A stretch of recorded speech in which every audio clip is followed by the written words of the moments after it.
بۆ یەکەم جار دوو کۆمپانیای بیانی سەرقاڵی دروستکردنی ماسەر پلانی شاری کەرکووکن کە بڕیارە بە 5 قۆناغ و لە ماوەی 2 ساڵدا جێبەجێ بکرێت. لە ئێستاشدا کۆمپانیاکان لە قۆناغی کۆکردنەوەی زانیاریەکاندان و پلانەکەش بۆ 21 ساڵە و تا ساڵی 2037 کاریگەری دەبێت. ماستەر پلانی کەرکووک لە ساڵی 2014 بڕیاری لەسەردرا، بەڵام بەهۆی کێشە سیاسەکان و قەیرانی دارایی کارکردن تیدا وەسێنرا. لە ئێستاشدا بڕیارە داهاتووی نزیکدا دەست بە جێبەجێکردنی بکرێت کە لەلایەن دوو کۆمپانیای ئەمریکی و ئوردنیەوەیە.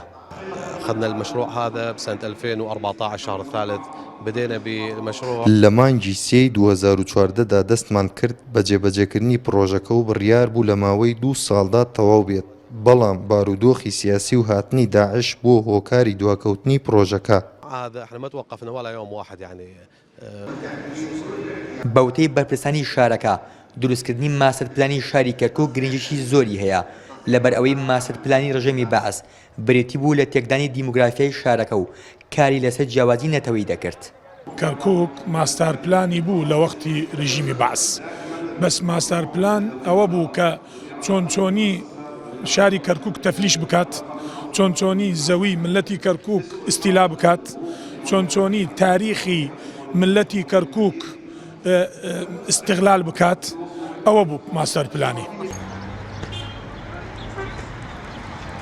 لە ساڵی 2007 نوێنەری ئەمریکیەکان لە کەرکووک ماسەر پلانێکی 2 ساڵیان بۆ شارەکە داڕشت بوو، بەڵام بەهۆی ئەوەی بەبێ ڕاوێژ لەگەڵ ئیداری شارەکە کاری لەسەر کرابوو، پرۆژەکە لە ئەنجومەنی پارێزگای کەرکووک ڕەت کرایەوە و جێبەجێ نەکرا.